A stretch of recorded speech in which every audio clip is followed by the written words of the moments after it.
सत्य हरि भजन जगत सब सपना। सत्य हरि भजन जगत सब सपना।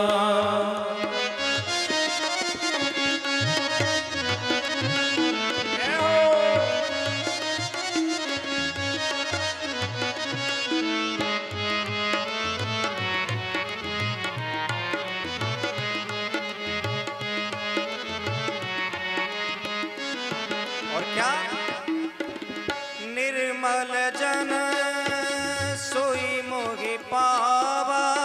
निर्मल मन सोई मोहि पावा। निर्मल मन जन सोई मोहि पावा। निर्मल मन सोई मोहि पावा। अरे मोहि कपट छल छिद्र न भावा। मोहि कपट छल छिद्र न भावा। उमा कहूँ मैं अनुभव अपना। कहूँ मैं अनुभव अपना। सत्य हरि भजन जगत सब सपना। सत्य हरि भजन जगत सब सपना। मंगल भवन अमंगल हारी। मंगल भवन मंगल हारी। द्रवहु सुदशरथ अजिर बिहारी। प्रभु सुदशरथ अजिर बिहारी। बंदौ बाल रूप सोई रामो। बंदौ बाल रूप सोई रामो। सब सिद्ध सुलभ जपत जिस नाम। सब सिद्ध सुलभ तपत जिस नाम। माँ कहूँ मैं अनुभव अपना। उमा कहो अनुभव अपना। सत्य हरि भजन जगत सब सपना। सत्य हरि भजन जगत सब सपना।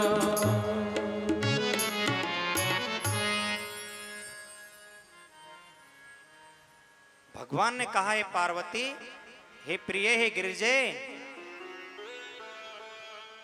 इस संसार में कुछ सत्य है तो परमात्मा ही सत्य है, और यहां कुछ भी सत्य नहीं है। तो मैं अपना अनुभव कहता हूं, मैं अपना ज्ञान नहीं कहता। भवन के मैं अपना ज्ञान नहीं बता रहा हूं, मैं अनुभव बता रहा हूं। मैंने जो अनुभव किया है, जो जाना है, समझा है, पहचाना है, वो यही जाना कि सत्य हरि भजन जगत सब सब। ये जगत सपन मात्र है कि जब तक आप सत्य को न जान लो। और सत्य कौन है यहाँ? सत्य यहाँ परमात्मा है, यहाँ भगवान नारायण ही सत्य हैं। तो गिरिजी ने पूछा कि उन्हें प्राप्त कैसे किया जाएगा? तो कहा कि निर्मल मन जन सोई मोहि पावा। जब आपका चित्त निर्मल हो जाएगा, निर्मल चित्तम, तो हम क्या करते हैं?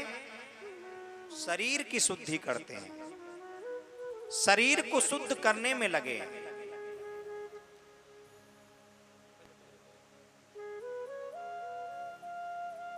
जगत में कोई न परमानेंट, और चाहे कितनी लगाओ सेंट, जगत में कोई परमानेंट नहीं। या जिस जो आया है वो जाएगा। तो निर्मल क्या करना है? मन को निर्मल करना है। और मन निर्मल कैसे होगा? सद्पुरुष का जब संग मिलेगा, जब आपको सद्पुरुष मिल जाएगा, कोई महापुरुष के आप दर्शन करेंगे, तो महापुरुष के दर्शन मात्र से मन पवित्र हो जाता है। इसलिए जब साधु आते हैं तो हम उनको प्रणाम करते हैं। कहते हैं साधु का दर्शन ही 4 पदार्थ देने वाला है, अर्थ, धर्म, काम, मोक्ष।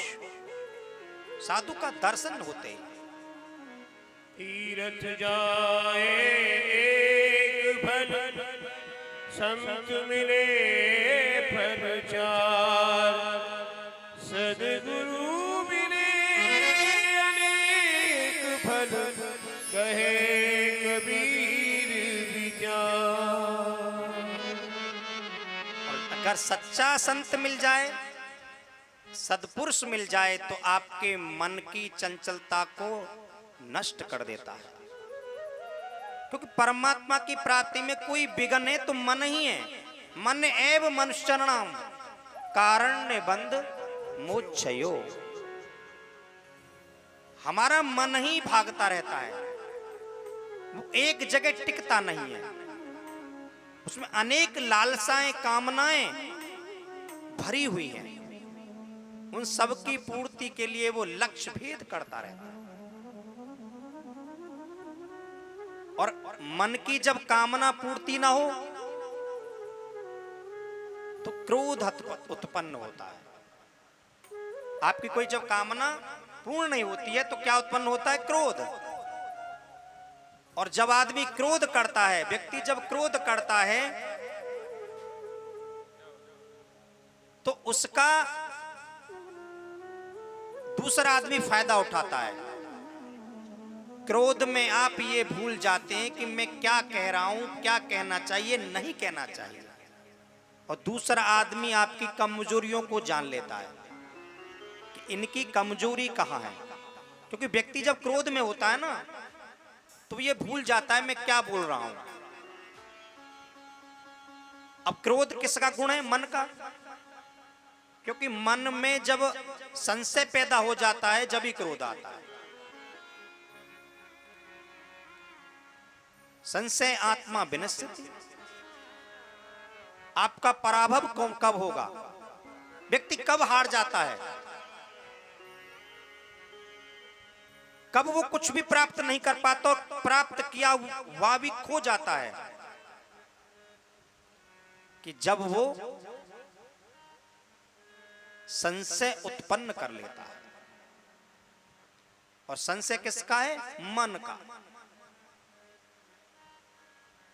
और जब मन में संशय पैदा हो जाए तो उसकी पूर्ति न होने पर क्रोध आता है।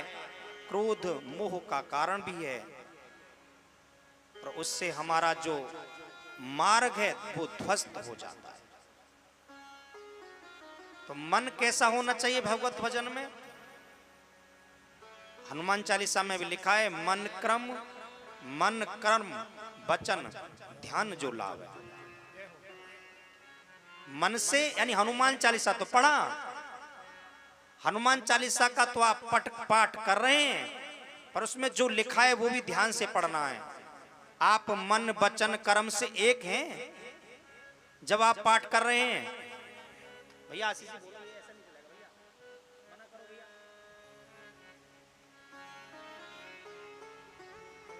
परंपरा ना कोई भैया परंपरा ऐसे चले भैया, मना करो, मैं परेशान हो जाऊंगा ऐसे।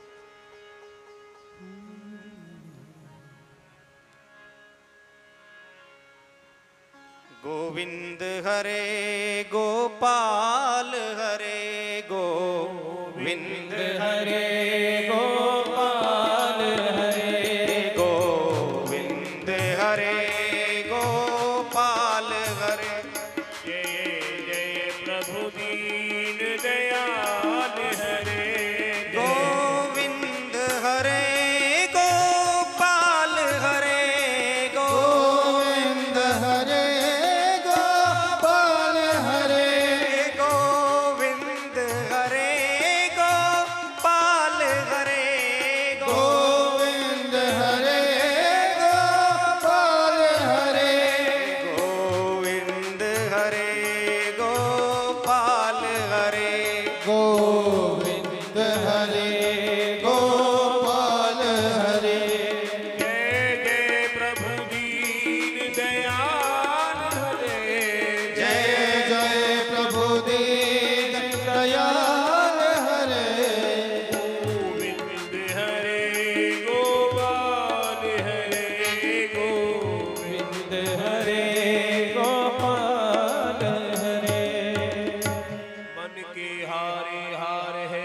के जीते जीत पार ब्रह्म को पाइए, मन ही की परदी।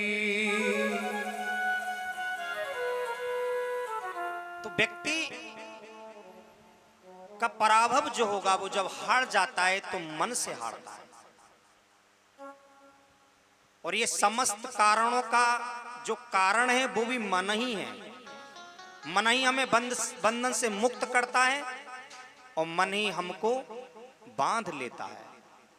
क्योंकि ये संबंध हैं जितने भी संबंध संसार में बताए हैं सब मन के संबंध हैं। आप मन से किसी से अलग हो जाइए तो संबंध भी विच्छेद हो जाएगा, खत्म हो जाएगा।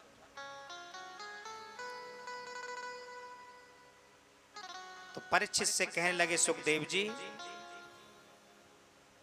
कि आपको पहले मन से पवित्र होना पड़ेगा।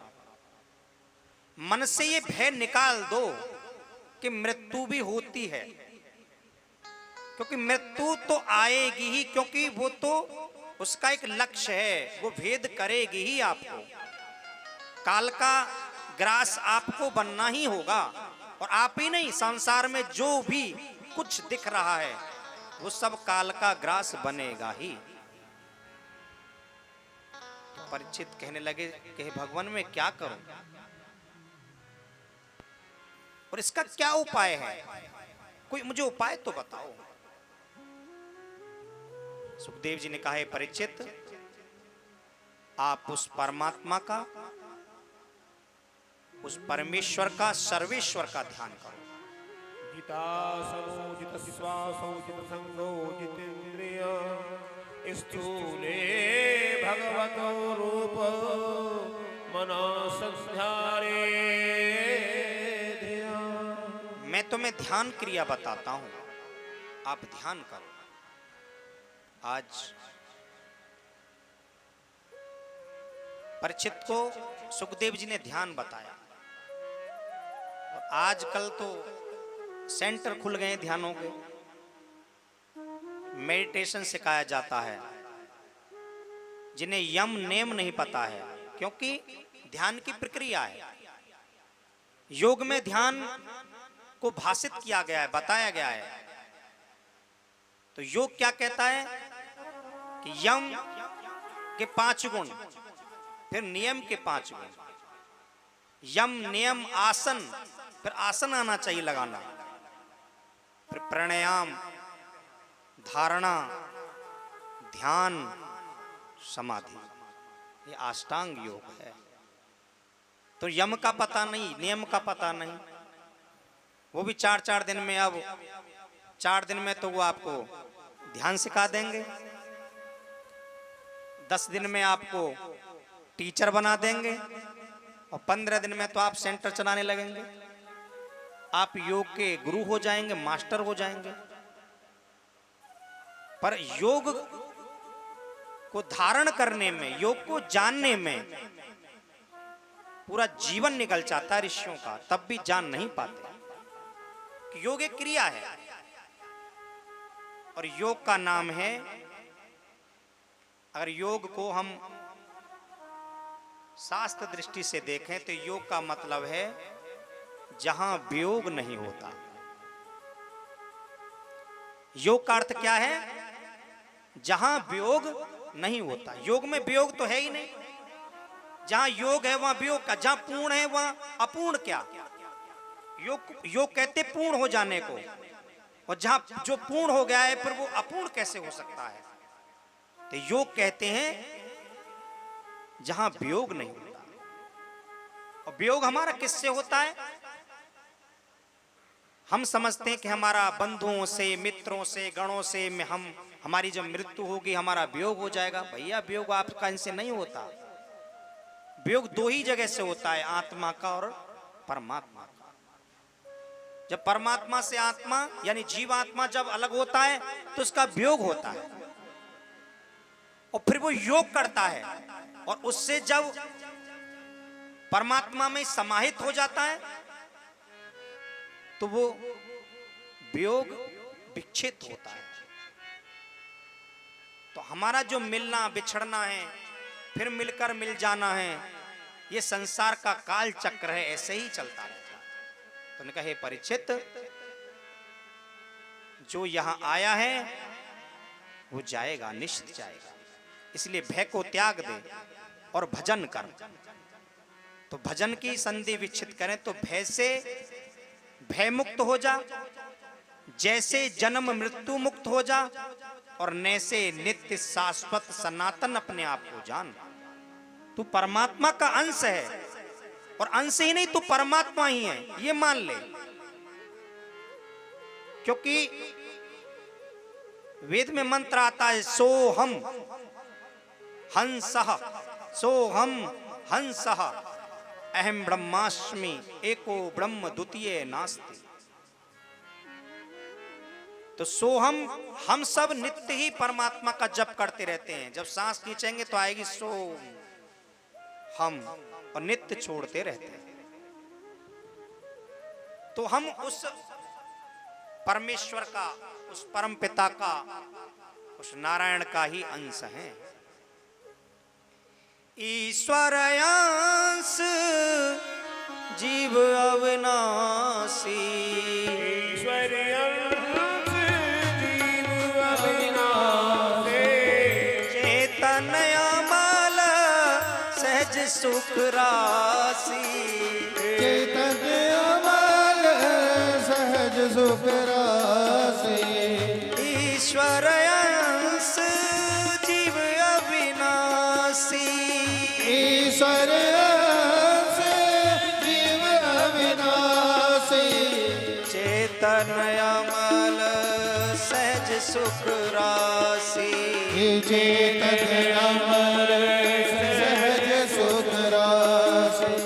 श्री राम जय राम, जय जय राम, श्री राम जय राम, जय जय राम, ओ जय जय राम, जय जय राम, जय जय राम, जय जय राम, श्री राम जय राम, जय जय राम, श्री राम जय राम, जय जय राम, ईश्वर अंश जीव अविनाशी, ईश्वर अंश जीव अविनाशी, चेतन अमल सहज सुख राशि, चेतन अमल सहज सुख राशि, आकर 4,84,00,000 आखर 4,84,00,000, योनि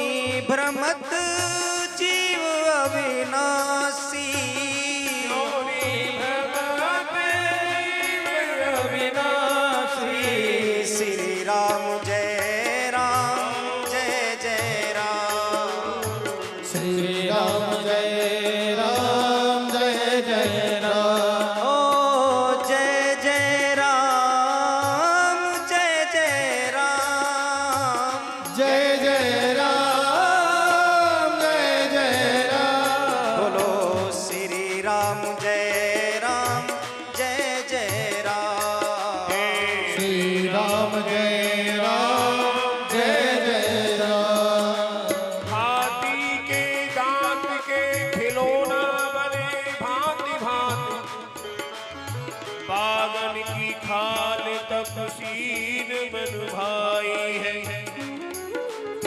मृगा की खाल को ओढ़त है जोगी जति, बकरी की खाल थोड़ा पानी भर लाई,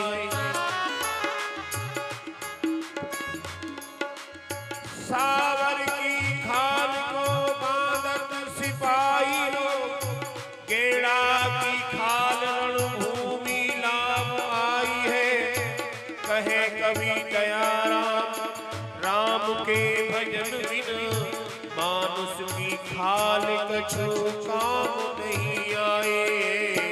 श्री राम जय राम, जय जय राम, ईश्वर अंश जीव अविनाशी, ईश्वर अंश जीव अविनाशी, चेतन अमल सहज सुख राशि चेतन अमल सहज सुख राशि अमल सहज सुख राशि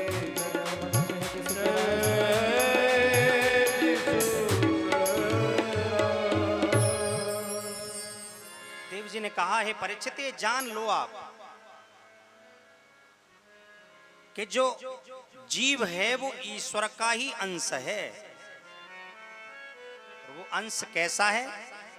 चैतन्य है, अमल रहित है। अमल माने कुछ उसमें दुर्गुण नहीं है, अवगुण नहीं है, वो एकदम पवित्र है, वो निश्चल है।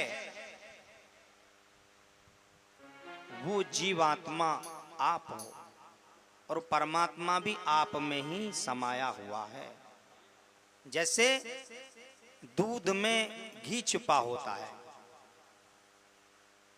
फिर दूध का दही जमाया जाता है, दही का फिर विलय किया जाता है, मथा जाता है और फिर घी प्रकट होता है और फिर उस घी से बाती बना करके दीपक जलाया जाता है। तो ऐसे ही ये परीक्षित परमात्मा तो सब में ही समाया है। जैसे घी समाया होता है ऐसे परमात्मा, उसको प्रकट करना है। प्रकट कैसे होगा? मथने से प्रकट होगा। तो मथना किसको है? अपने आप। हम अहम रहित रहें, हम अहम में ही डूबे हुए हैं।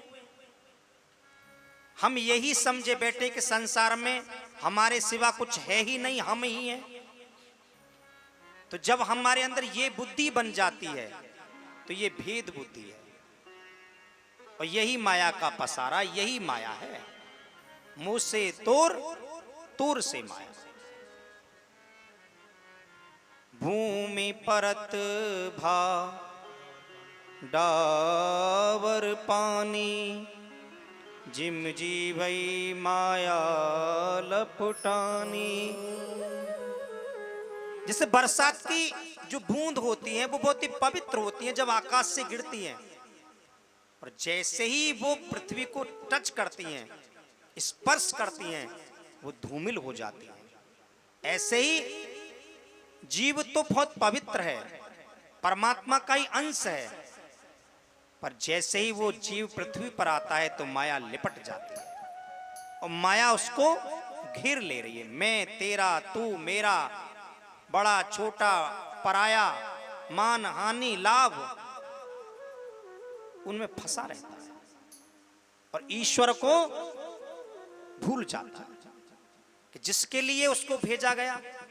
क्योंकि परमात्मा से उसने एक ही बात कही। जीवात्मा ने जब परमात्मा का संवाद हुआ तो परमात्मा ने पूछा तुमने क्या किया, क्या यजन किया? कि भगवान आपने बहुत कुछ दिया था और इतना दिया था कि मैं उसको भोगते भोगते ही मृत्यु के जाल में आ गया, ग्रसित हो गया मृत्यु के, और मैं तेरा नाम नहीं ले सका। जबकि भेजा किसके लिए था? परमात्मा का चिंतन करने के लिए जीव संसार में आया। क्योंकि यही एक मानवीय देह है जिससे परमात्मा का नाम लिया जा सकता है। मैथुनी क्रिया सबके अंदर है। आहार निद्रा मैथुन, आहार निद्रा भय मैथुन, ये सबके अंदर है। परंतु मानवीय देह, मनुष्य जो जन्म है वही परमात्मा प्राप्त करने के लायक है, वही परमात्मा को प्राप्त कर सकता है। हे परीक्षित, इसलिए तू ईश्वर प्राप्ति का यजन कर, ईश्वर को प्राप्त करने का मार्ग ढूंढ। और वो मार्ग कौन बताएगा? महापुरुष। तो सुखदेव जी उसके सामने महापुरुष बैठे हैं। तो जब आपके जीवन में कोई महापुरुष आ जाएं, गुरु आ जाएं, तो आज गुरु मिले हैं किसको? परीक्षित को गुरु मिल गए। और गुरु भी कैसे हैं? जो वितरागी हैं, जिनके अंदर कोई राग ही नहीं है, जिन्हें काम, क्रोध, मद, लोभ, ईर्षा छू नहीं सकते, स्पर्श नहीं कर सकते। ऐसे सुखदेव जी और परीक्षित जैसा उनका शिष्य, उन्होंने कहा कि अपने आप को तो उस भगवत चर्चा के अनुरूप कर क्योंकि भगवत चर्चा भी उसको ही सुनानी चाहिए जो उसके अनुकूल हो। सत्य का आचरण, सत्य विचार भी उसको ही बताना चाहिए जो जानना चाहे, अन्यथा थोते में ही कुछ बात नहीं कहनी चाहिए। आज परीक्षित सावधान हुए, अपने मन को निर्मल कर रहे हैं, ध्यान लगा रहे हैं, परमात्मा का चिंतन कर रहे हैं, और ऐसे करते हुए जब कुछ समय बीता तो परीक्षित ने कहा, हे प्रभु, मुझे और कुछ उस परमात्मा के बारे में बताओ, परमात्मा के बारे में बताओ।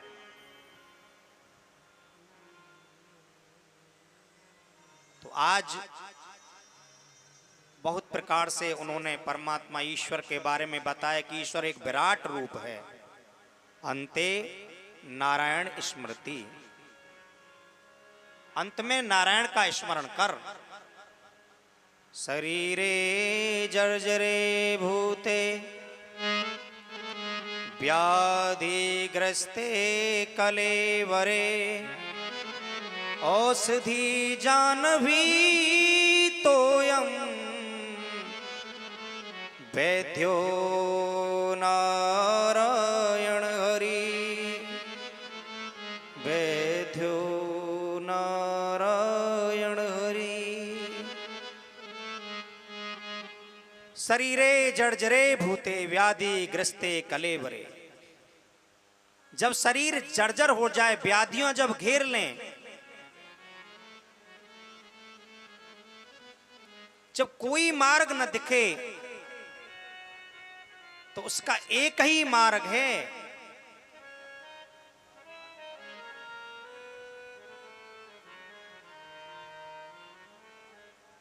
औषधि जानवी तोयम।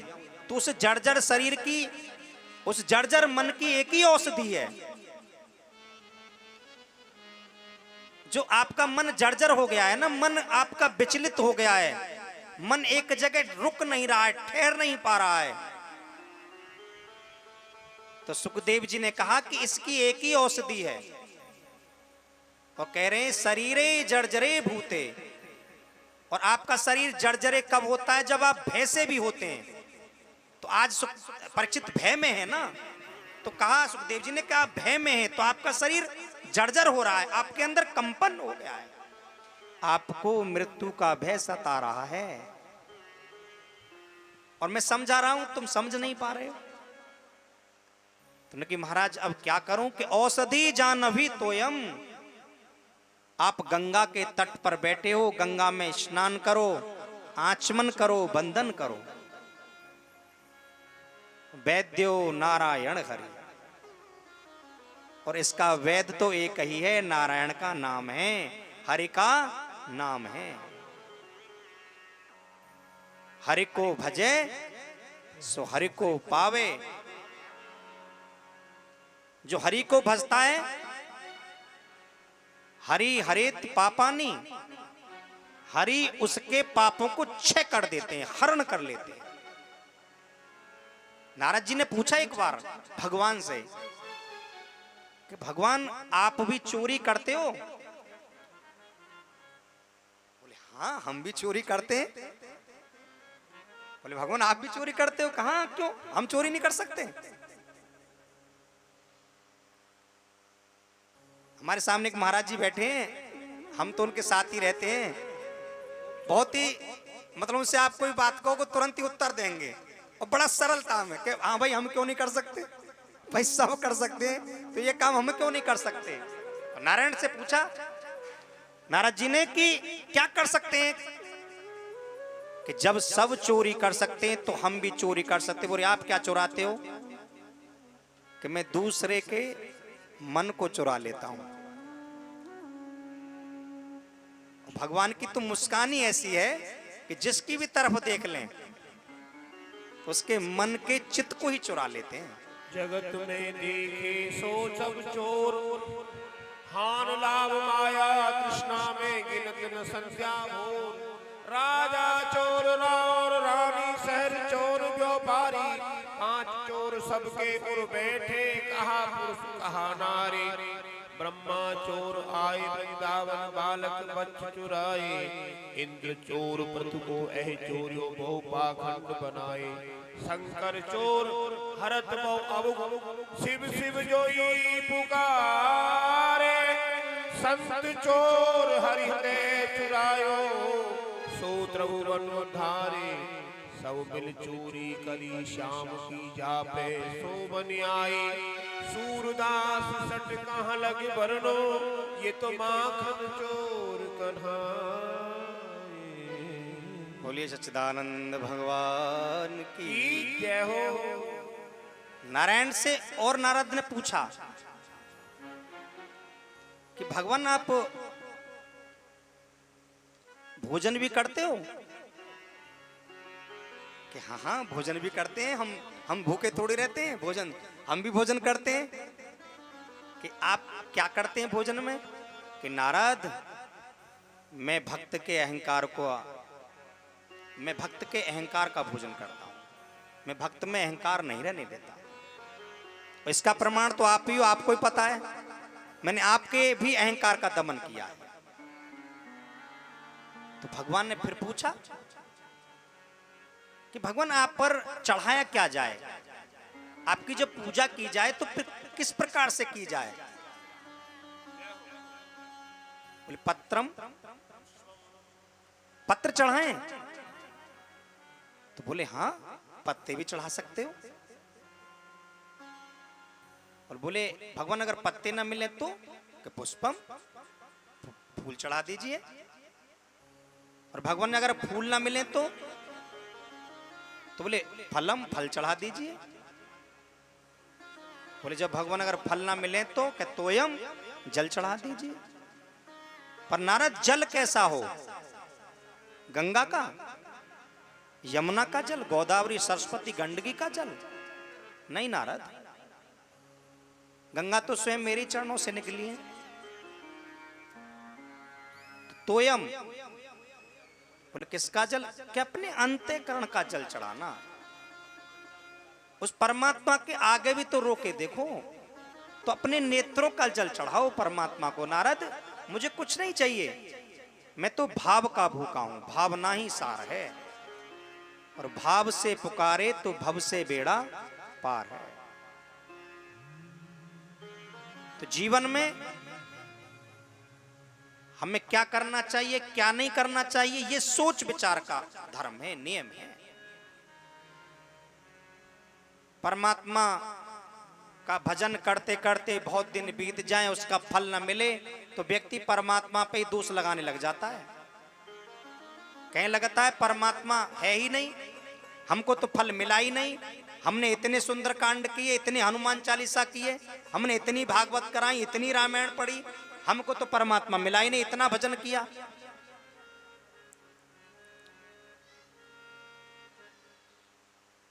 आपको जीवन में जब ये बातें सताने लगे तो समझ लीजिए कि आपके अंदर से प्रभु भक्ति हट गई है।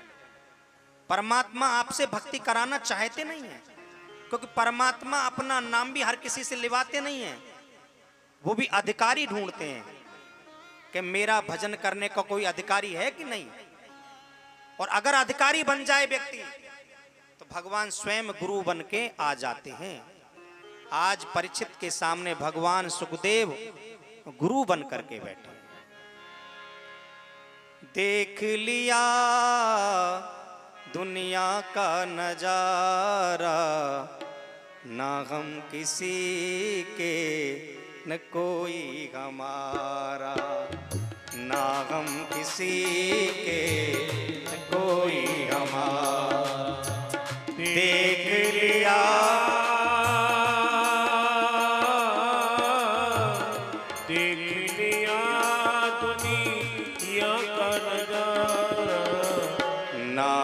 किसी के न कोई हमारा, ना हम किसी के न कोई हमारा।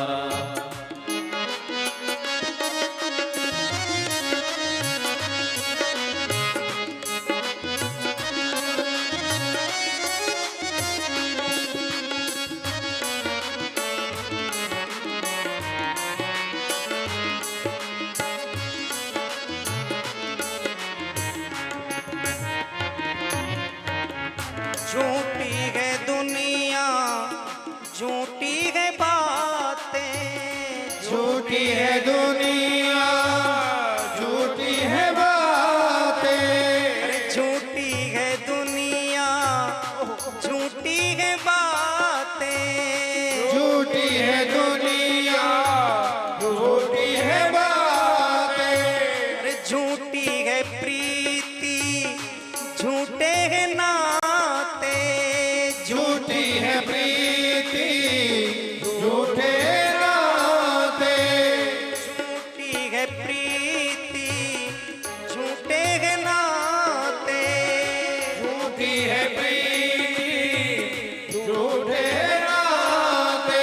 अरे झूठा है जग का ये पसारा, झूठा है जग का ये पसारा, ना हम किसी के न कोई हमारा। अरे झूठा है ये जग का पसारा, ना हम किसी के न कोई हमारा। देख लिया हो,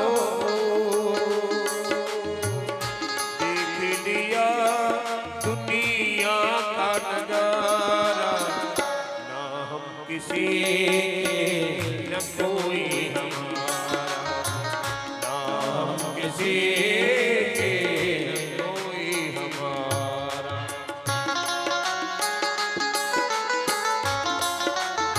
साथ देंगे ताली बजा का।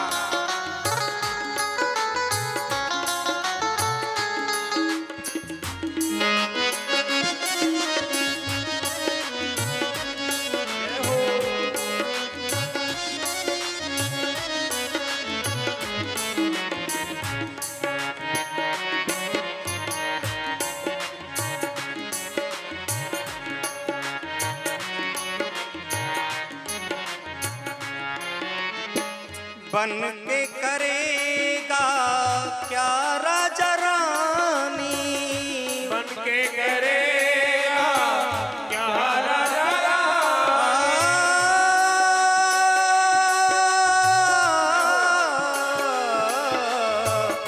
बन के करेगा क्या राजा रानी, बन के करेगा क्या राजा रानी। बन के करेगा सेठ सेठानी, क्या बन के करेगा सेठ सेठानी। बन कर के भिक्षुक करेंगे गुजारा, बन करके भी चुप करेंगे गुजारा, ना हम किसी के न कोई हमारा। हम किसी के न कोई हमारा। हाँ देख लिया का नजारा, और देख लिया दुनिया का नजारा, ना हम किसी के न कोई हमारा। ना हम किसी के न कोई हमारा, किसी के न कोई हमारा।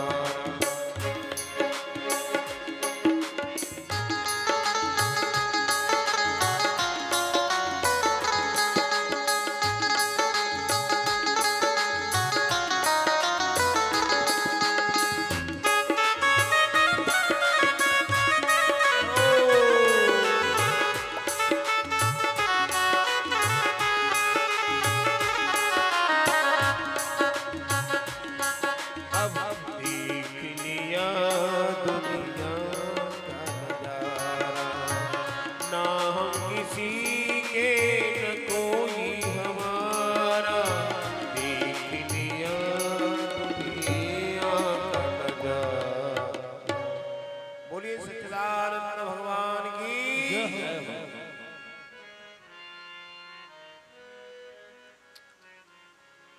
देख लिया दुनिया का नजारा, आज देखा परीक्षित के साथ कोई भी नहीं है। वो राज्य पाट धन पत्नी वैभव कोई साथ तो नहीं था, अकेला परीक्षित। इतना चक्रवर्ती राजा है परीक्षित कि जहां से सूर्य निकलता है और जहां छिप जाता है वहां तक का राज परीक्षित का है।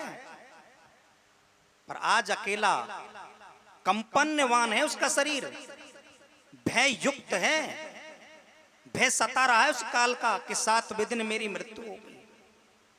कोई साथ नहीं है उसके, कोई सेना, कोई सेनापति, कोई सावंत, कोई मंत्री, कोई साथ नहीं, अकेला है। तो वो तो नहीं कह रहा पर